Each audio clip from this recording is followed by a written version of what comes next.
नमस्कार। बेलुका 7:30 बजेको नेपाल लाइभ समाचारमा स्वागत छ। म पुष्पा केसी। सुरुमा मुख्य समाचार शीर्षकहरू। प्रतिनिधि सभाको आइतबारको बैठकमा टेबल भए एमसीसी टेबल गर्नु राष्ट्रघाती हो भनेर नाराबाजी गर्नेलाई आफ्नै नेता विरुद्ध पनि नारा लगाउन कांग्रेस महामन्त्री थापाको चेतावनी। एमाले संसद अवरोधसँगै आफ्ना कुरा पनि राख्यो। दलीय सहमति विपरीत राहुललाई बोल्न दिएको प्रति एमालेको आपत्ति। तत्काल एमसीसी बारे धारणा नबनाउने स्पष्टोक्ति। विवाद र विरोधका बीच सरकारले एमसीसी सम्झौता टेबल गरेको सत्तारूढ माओवादी केन्द्रका अध्यक्ष प्रचण्डको वक्तव्य। विरोधमा उत्रिएका प्रदर्शनकारीमाथि दमन भएको प्रति आपत्ति। चीनले आफ्नो सैन्य विमानमा लेजर प्रकाश प्रयोग गरेको अस्ट्रेलियाको आरोप। मानव जीवनमाथि जोखिम निम्त्याउने सम्भावना रहेको उल्लेख। व्यावसायिक र असुरक्षित सैनिक व्यवहारको निन्दा।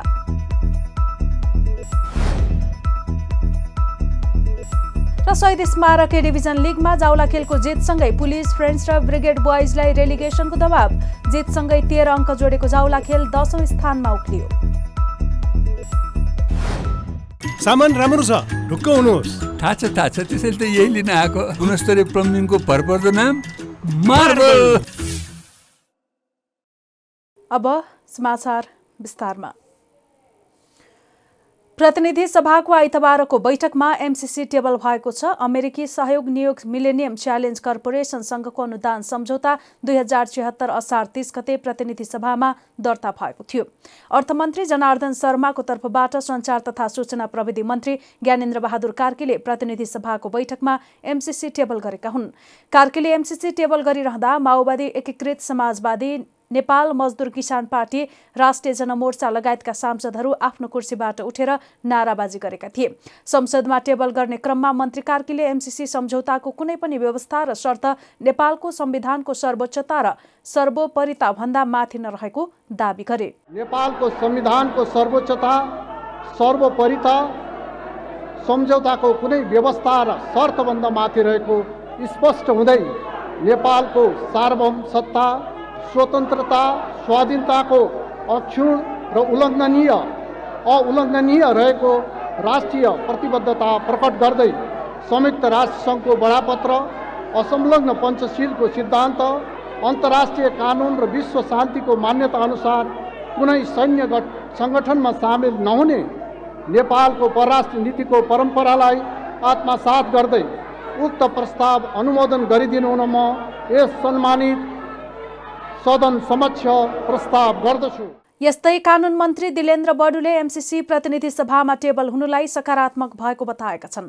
आइतबार प्रतिनिधि सभाको बैठकपछि पत्रकारहरूसँग कुरा गर्दै उनले सडकमा छलफल भइरहेको विषय सदनमा प्रवेश गरेको बताए। सडकको प्रतिक्रियाहरूलाई जवाब दिनका निमित्त अब यो परियोजना संसदमा प्रवेश गरेको छ र संसदमा तपाईहरुले आज थाहा पाउनुभयो होला धेरै केही सांसदहरू बोलेर पनि आफ्नो प्रतिक्रिया दिन सुरु गर्नुभएको छ।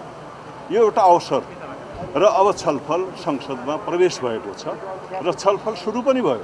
आज नै तपाईहरुले देख्नुभयो।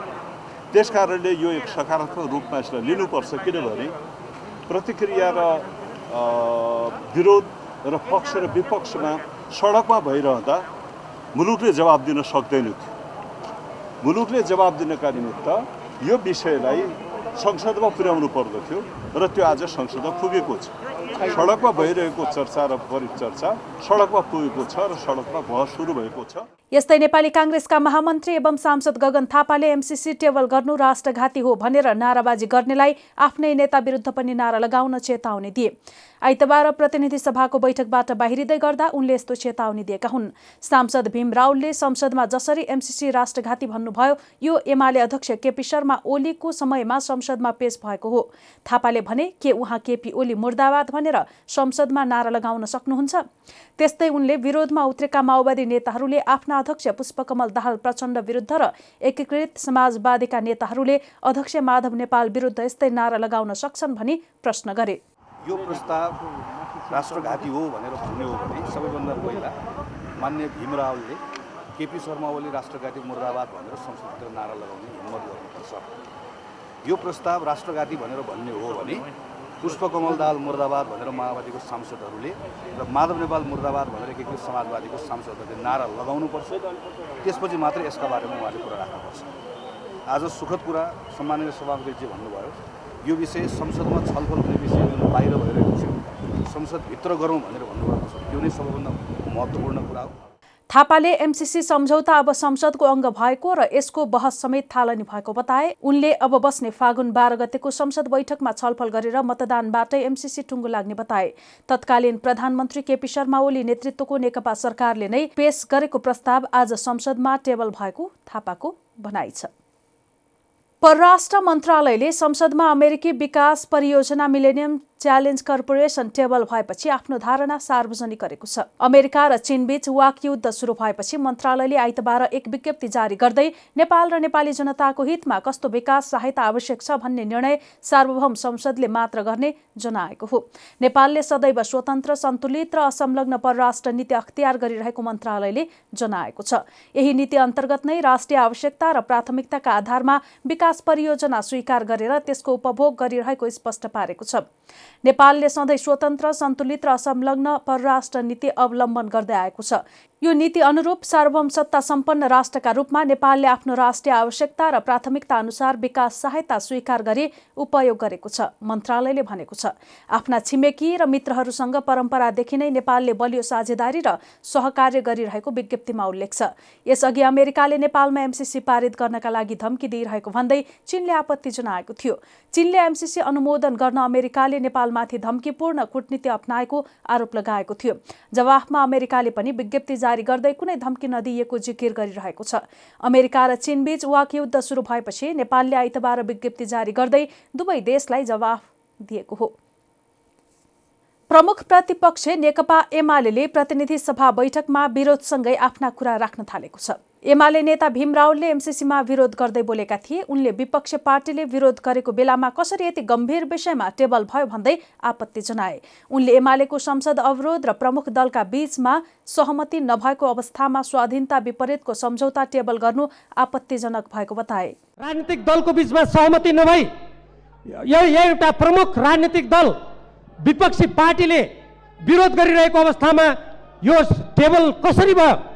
यो एकदम गैर जिम्मेवार काम हो। म सरकारको ध्यान आकर्षित गराउन चाहन्छु। यति गम्भीर विषय, जुन विषय नेपालको स्वाधीनतासँग सम्बन्धित छ, नेपालको स्वाभिमानसँग सम्बन्धित छ, नेपालको आत्मनिर्णयको अधिकारसँग सम्बन्धित छ, यति गम्भीर विषयमा प्रमुख प्रतिपक्षी नेकपा एमाले विरोध गरिरहेको, संसद अवरोध गरिरहेको प्रमुख राजनीतिक दलहरू, सरकारमा रहेका राजनीतिक दलहरूको बीचमा सहमति नभइरहेको अवस्थामा यसरी नेपाली जनताको भावना विपरीत, नेपालको स्वाधीनता विपरीत नेपाली जनता सडकमा छन्। आज राष्ट्रिय स्वाधीनताको आवाज उठाइरहेका छन्। यसलाई यहाँ टेबल गरिने कुरा यो अत्यन्त आपत्तिजनक छ। यता संसद बैठकमा आफ्ना सांसद भीम रावललाई बोल्न समय दिएको प्रति प्रमुख प्रतिपक्षी दल नेकपा एमाले सभामुखसँग गम्भीर आपत्ति जनाएको छ। प्रमुख सचेतक विशाल भट्टराईले सभामुख अग्निप्रसाद सापकोटालाई भेटेर आपत्ति प्रकट गरेका हुन्। एमालेको तर्फबाट निर्वाचित सांसदलाई दलीय सहमति विपरीत बोल्न समय दिएको भट्टराईले बताए। यस्तै भट्टराईले एमाले तत्काल संसदमा टेबल भएको एमसीसी बारे कुनै धारणा नबनाउने समेत बताए। उनले एमसीसी पहिला नै संसदमा टेबल गर्नुपर्ने विषय भए पनि ढिला भएको तर्क गरे।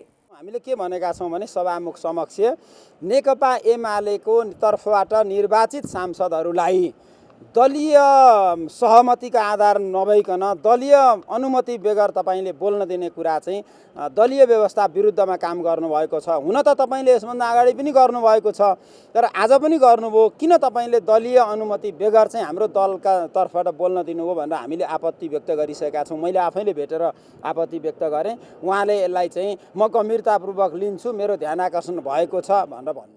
यस्तै एमाले सांसद कृष्ण भक्त पोखरेलले एमसीसी सम्झौताका विषयमा आफ्नो पार्टीको धारणा आइ नसकेको प्रतिक्रिया दिए। सत्ता गठबन्धनभित्र एमसीसीका विषयमा कोही समर्थन कोही विरोधमा उत्रिनु नाटक मञ्चनको रूपमा रहेको पोखरेलको दाबी छ। नेकपा एकीकृत समाजवादीका सम्मानित नेता झलनाथ खनालले संसदमा जबरजस्ती एमसीसी टेबल गरेर संविधान मिच्ने काम भएको बताएका छन्।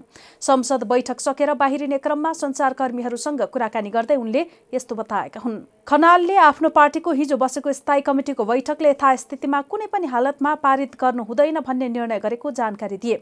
उनले टेबल गर्न दिने भनेर पार्टीको बैठकले निर्णय नै नगरेको समेत जानकारी दिए। जसले बोले पनि त्यो व्यक्तिको कुरा हो, स्थायी कमिटिको बैठकले त्यस्तो निर्णय गरेको छैन। अब पार्टीको बैठक बसेर फेरि निर्णय गर्छौं, उनले भने। अमेरिकाको दबावले नेपाल नै विभाजित भइरहेको उनको भनाइ छ। आजको दिन लज्जास्पद दिन हो।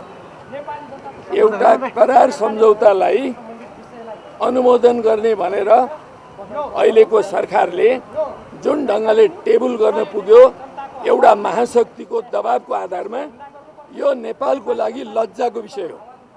सम्पूर्ण नेपाली जनताको लागि शिर निहुरिने काम आज हाम्रो देशका केही नेताहरूले गर्नुभएको छ। म यसप्रति दुःख प्रकट गर्न चाहन्छु, खेद प्रकट गर्न चाहन्छु। यस्तै राष्ट्रिय जनमोर्चाकी सांसद दुर्गा पौडेलले एमसीसी सदनबाट किन पारित गर्नुपर्ने बाध्यता भयो भन्दै प्रश्न गरिन्। अमेरिका लगायत विदेशीहरूले गरेको सहयोग संसदबाट पारित गर्न नपर्ने, तर एमसीसी किन संसदबाट पारित गर्नुपर्ने भयो भन्दै पौडेलले आपत्ति जनाइन्। एमसीसीले धेरै आशंकाहरू उब्जाएकाले सदनबाट पारित गर्न नहुने पौडेलको तर्क छ। यदि यो सहयोग नै हो भने त्यसलाई त्यही प्रकारले विगतमा अमेरिकाले पनि दिएको सहयोग छ, थुप्रै देशहरूले दिएको सहयोग छ, तर सदनबाट पास गर्न पर्ने बाध्यता थिएन।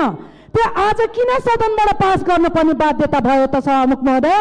यो अत्यन्त जटिल छ। स्वयं सम्झौता पत्रमै उल्लेखित छ, सम्बन्धित पक्ष र कुनै पनि देशको ऐनसम्म बाज्यो भनेदेखि त्यो एमसीसी को कानुन त्यो माथि हुनेछ भनेको, त्यसको कानुन लागू हुनेछ भनेर त्यो सम्झौतामै स्पष्ट लेखिएको छ। हाम्रो ऐन भन्दा, हाम्रो कानुन, हाम्रो संविधान भन्दा माथि एमसीसी को कानुन लागू हुनेछ। यसैगरी नेपाल मजदुर किसान पार्टीका सांसद प्रेम सुवालले अब भोलिदेखि अमेरिकी सेना र झण्डा आउँदैछ भनी प्रश्न गरेका छन्। एमसीसीमा नेपाली मरे पनि उजुरी दिन नपाउने लेखेको दावी गर्दै उनले अमेरिकाको तानाशाह र फाँसीवाद किन ल्याइदैछ भनी प्रश्न गरे। एमसीसी को हैसियत भनेको नेपाली जनता मरे पनि, मृत्यु भए पनि कतै उजुरी दिन नपाउने भनेर लेखिएको छ। एमसीसी को कारण नेपाली जनताको मृत्यु भएपछि उजुरी दिन नपाउने के यो अर्को फाँसीवाद होइन, तानाशाह होइन? अमेरिकी फाँसीवाद र तानाशाह नेपालमा किन ल्याउँदैछ? यो मन्त्रीज्यूसँग हामीले स्पष्टीकरण लिनु आवश्यक छ। मन्त्रीज्यूलाई, प्रधानमन्त्रीज्यूलाई किन यस्तो दस्तावेजमा सही छाप गर्नको लागि पठाउनु भएको प्रधानमन्त्रीज्यूसँग पनि सोध्नु आवश्यक छ। नेपाली कांग्रेसले अघि बढाउँदैमा व्यापक राजनीतिक सहमति भएको नमानिने सुवालको भनाइ छ। उनले अमेरिकी अनुदान मात्र नभएर स्वार्थ पनि भएको दावी गरेका छन्। नेकपा माओवादी केन्द्रका अध्यक्ष पुष्पकमल दाहाल प्रचण्डले विवाद र विरोधका बीच सरकारले एमसीसी सम्झौता टेबल गरेको वक्तव्य दिएका छन्। एमसीसी संसदमा टेबल भएपछि प्रचण्डले सामाजिक सञ्जाल मार्फत यस्तो वक्तव्य सार्वजनिक गरेका हुन्। उनले भनेका छन्, विवाद र विरोधका बीच सरकारले एमसीसी टेबल गरेको छ। हाम्रो पार्टी र संसदीय दलले एमसीसीका विपक्षमा उभिने आफ्नो मत पहिले नै स्पष्ट गरिसकेको छ। उनले एमसीसी टेबल गर्न हुन्न भन्दै विरोधमा उत्रिएका प्रदर्शनकारीमाथि दमन भएको भन्दै विरोध समेत व्यक्त गरेका छन्। उनले प्रदर्शनमा घाइतेहरूको स्वास्थ्य लाभको कामना गरेका छन्। सत्तारूढ माओवादी केन्द्र र एकीकृत समाजवादीका युवा विद्यार्थी र एमसीसीको विपक्षमा रहेका राजनीतिक दल र संगठनहरूले आइतबार पनि प्रदर्शन गरेका थिए। त्यस क्रममा माओवादी निकट अखिल क्रान्तिकारीकी अध्यक्ष पन्जा सिंह लगायत 1 दर्जनभन्दा बढी विद्यार्थी घाइते भएका छन्। आइतबार सञ्चार तथा सूचना प्रविधि मन्त्री ज्ञानेन्द्र बहादुर कार्कीले प्रतिनिधि सभामा एमसीसी सम्झौता टेबल गरेका थिए।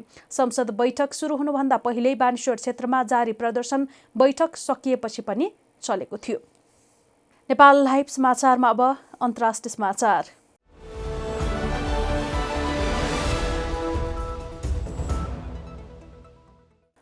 अस्ट्रेलियाको रक्षा मन्त्रालयले चीनको नौसैनिक पानी जहाजले आफ्नो सैन्य विमानतर्फ सैन्य क्षमताको लेजर प्रकाश देखाएको आरोप लगाएको छ। चीनिया पानी जहाज उत्तर अस्ट्रेलिया नजिकै आराफुरा समुद्रमा अघि बढिरहेको बेला बिहीबार यो घटना भएको जनाइएको छ। यस्तो गतिविधिले मानव जीवनमाथि जोखिम निम्त्याउने सम्भावना रहन्छ। हामी व्यावसायिक र सुरक्षित सैनिक व्यवहारको कडा निन्दा गर्छौं। अस्ट्रेलियाको रक्षा मन्त्रालयले भनेको छ यस विषयमा चीनी अधिकारीहरूले कुनै प्रतिक्रिया जनाएका छैनन्। विभिन्न विवादहरूका कारण हालैका वर्षहरूमा दुई देशको सम्बन्धमा चिसोपन देखिएको छ। अस्ट्रेलियाका सञ्चार माध्यमहरूले यसअघि पनि यस्तै खालका लेजर देखाइएका घटनाबारे समाचार प्रकाशित गरेका छन्। त्यस्ता गतिविधिका पछाडि साना चिनिया पानी जहाजहरूको भूमिका रहेको गुप्तचर अधिकारीले आरोप लगाउँदै आएका छन्। नेपाल लाइभ समाचारमा अब खेल समाचार।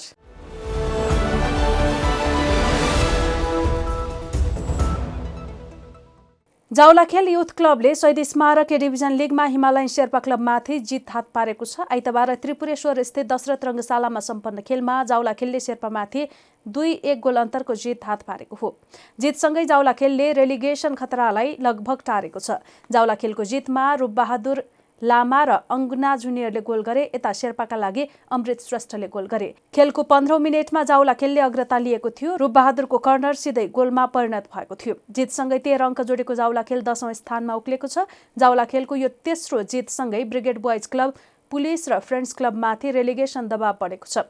नेपाल पुलिस क्लबको 11 अङ्क छ। अङ्क तालिकाको 12औं स्थानमा रहेको फ्रेन्ड्सको 10 अङ्क छ भने ब्रिगेड बोइज क्लबको 7 अङ्क छ। 6 अङ्क मात्र जोड्न सकेको च्यासल युथ क्लब रेलिगेसनमा परिसकेको छ। पुलिस र बीबीसीले 2 खेल खेल्न बाँकी छ। जावलाखेल र फ्रेन्ड्सले भने अन्तिम 1 खेल खेल्न बाँकी छ। सामान राम्रो छ, ढुक्क हुनुहोस्। थाहा छ त्यसैले त यही लिन आएको। गुणस्तरीय प्लम्बिङको भरपर्दो नाम मार्बल। नेपाल लाइभ समाचार सकिएको छ। समाचारको अन्त्यमा मुख्य समाचारका शीर्षकहरू फेरि एकपटक। प्रतिनिधि सभाको आइतबारको बैठकमा टेबल भए एमसीसी टेबल गर्नु राष्ट्रघाती हो भनेर नाराबाजी गर्नेलाई आफ्नै नेता विरुद्ध पनि नारा लगाउन काङ्ग्रेस महामन्त्री थापाको चेतावनी। एमाले संसद अवरोधसँगै आफ्ना कुरा पनि राख्यो। दलीय सहमति विपरीत राहुललाई बोल्न दिएको प्रति एमालेको आपत्ति। तत्काल एमसीसी बारे धारणा नबनाउने स्पष्टोक्ति। विवाद र विरोधका बीच सरकारले एमसीसी सम्झौता टेबल गरेको सत्तारूढ माओवादी केन्द्रका अध्यक्ष प्रचण्डको वक्तव्य। विरोधमा उत्रिएका प्रदर्शनकारीमाथि दमन भएको प्रति आपत्ति। चीनले आफ्नो सैन्य विमानमा लेजर प्रकाश प्रयोग गरेको अस्ट्रेलियाको आरोप। मानव जीवनमाथि जोखिम निम्त्याउने सम्भावना रहेको उल्लेख। व्यावसायिक र असुरक्षित सैनिक व्यवहारको निन्दा।